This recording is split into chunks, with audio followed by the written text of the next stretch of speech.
Today we're going to talk a little bit about a device that I've been testing out. It is the SOLAWAVE. You may recognize this. It's basically all over Instagram. We're going to talk about the 4 settings that this has and what they could possibly do for you.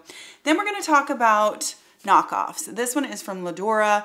There is also one on Current Body, and then there's one on Amazon, and they're all essentially the same tool. But what I want to do today is I really want to let you know whether or not any of these are worth your money, what they can and can't do, and what you should expect if you purchase one.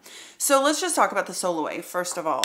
It has 4 features on it. The first one is going to be that it says it has microcurrent. Now, according to the company, this one has 300 microamps of microcurrent. That's actually quite a bit of microcurrent packed into a little pencil-like device. This flips 90 degrees that way, and it activates when it actually touches your skin. So there's no buttons or anything like that, right? Okay, so the second component of this is what you just saw, red light therapy.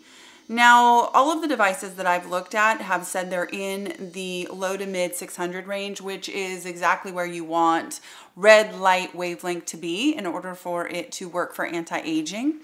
Then it has sonic vibration, which can help with like depuffing. It's facial massage. It's very pleasant to use. And then the final thing that this one has is that it warms up. So that is supposed to help with product penetration.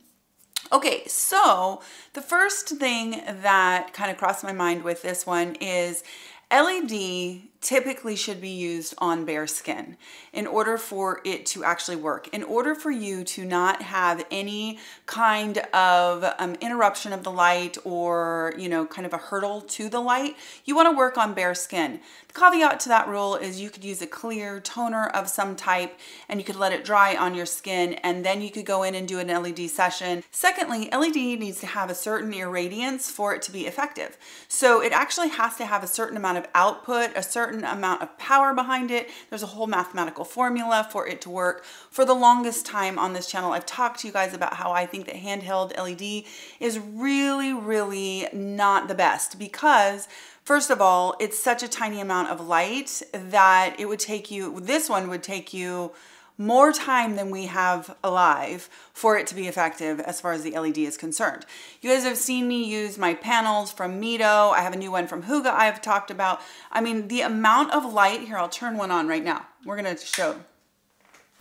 I mean, okay, so that's the LED panel that I have sitting on my desk that I use almost every single day.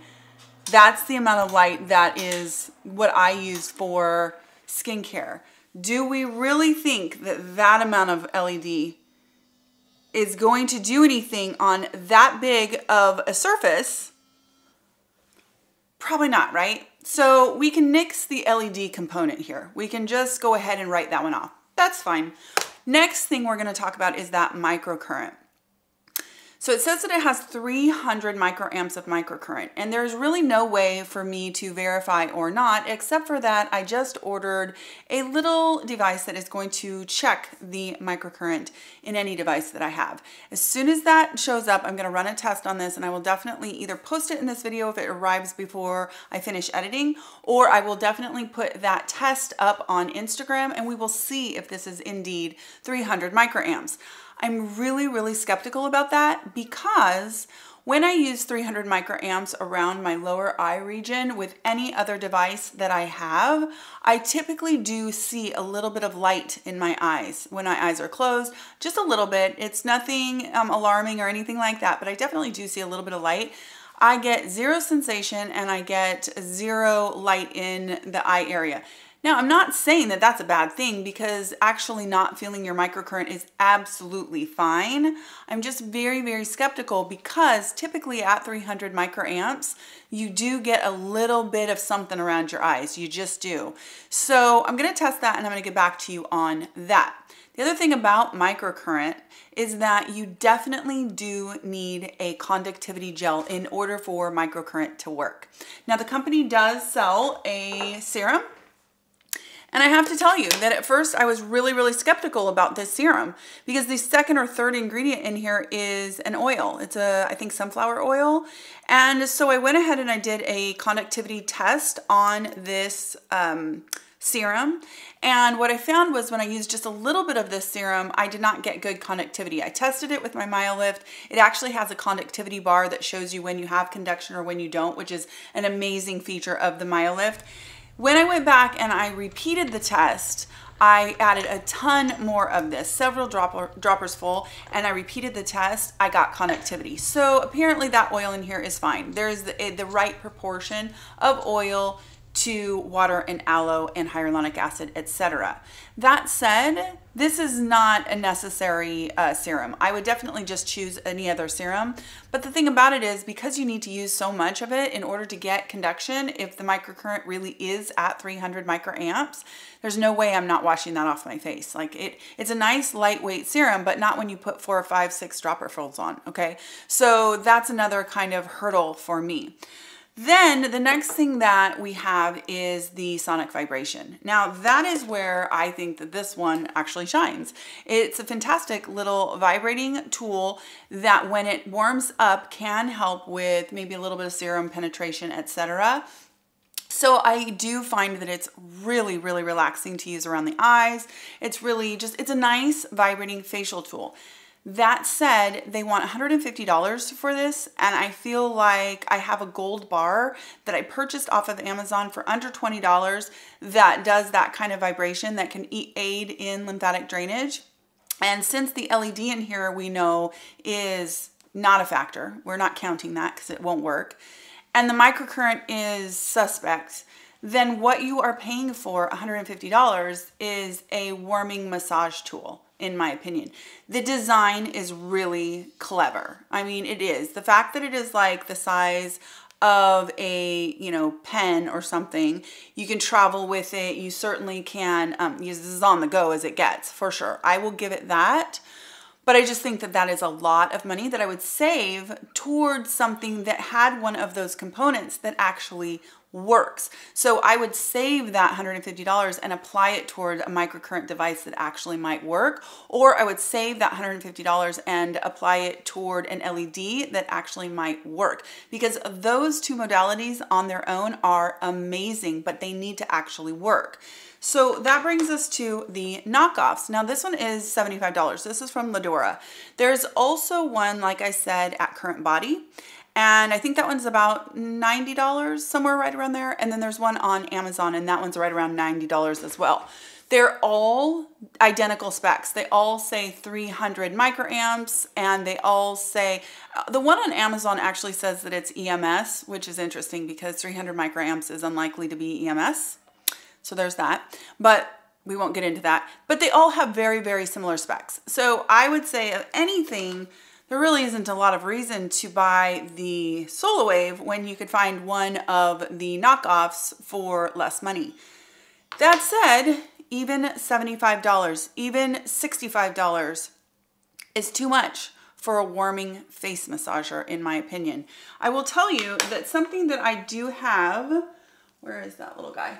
Something that I do have, and it was, I think, under $50, is this guy. Granted, it is nowhere near as portable, but the idea is the modality is similar. This one gets hot and it gets cold and it has sonic vibration. So you get the cold, which can be really fantastic for puffiness, and you get that sonic vibration, and it's around 50 bucks or something like that. There's lots and lots of these on the market. They come smaller than this. They come in all different brands, etc. They get hot, they get cold, they have sonic vibration. So to me, because we know that the LED is worthless and we are suspect about the microcurrent and it only warms up and vibrates, I'm thinking that this is one of those devices that, because it's so novel in the design, it's just gotten a lot of hype. And then some of the knockoffs, in reality, they're a really expensive warming face massager. That's probably what you're getting for this. So I would save your money on these. I did buy both of these myself. I did sign up for the affiliate program for Ladora because I was really hopeful, but I wouldn't encourage you to buy either one of these because I do think that there are much better things to save your money for that might actually work. So if you guys have any questions, I'm sure this is an unpopular opinion. I know that some people have really kind of loved these. I'll probably use this. I'll probably use this almost every day because it does feel really nice for lymphatic drainage around the eyes. I just know that it's never going to replace my Zip. It would not replace my MyoLift Mini. It won't replace my Nito or my Huga for LED. So it's kind of like if it wouldn't replace any of those things, I'm certainly not going to tell you to go out and get it. So that is the lowdown, in my opinion, on these little 4-in-1 pencil-shaped tools. If you have this and you love it, that is awesome. I will say that in order for you to see any results, even with the 300 microamps, let's just say that this is 300 microamps, and I hope it is. That would be pretty amazing. You still need to use it for quite a bit every day in order for you to get some results because you have such a small treatment area. So you're really going to want to put in, you know, probably 30 or 40 minutes minimum in order to get a good treatment with this device. So if you are willing to do that, then that is great. Remember, in order for the microcurrent to work, you have to use a conductivity gel. So you cannot just be putting this on bare skin. You will be getting sonic vibration and warmth, and that is it. If you try to use this over your makeup, what residual LED there might actually be in there will not work at all. For sure, hands down, will not work. The microcurrent will not work because there is no conductivity medium and you're going over makeup, and you will be getting that sonic vibration, which feels really great. You might need lymphatic drainage during the day, and you'll be getting that warming sensation, and that is it. So all of that to say that I hope you love it if you have it. If you don't have it, I would save your money. I hope you guys are having a wonderful day, and I will talk to you in my next skincare video. Take care.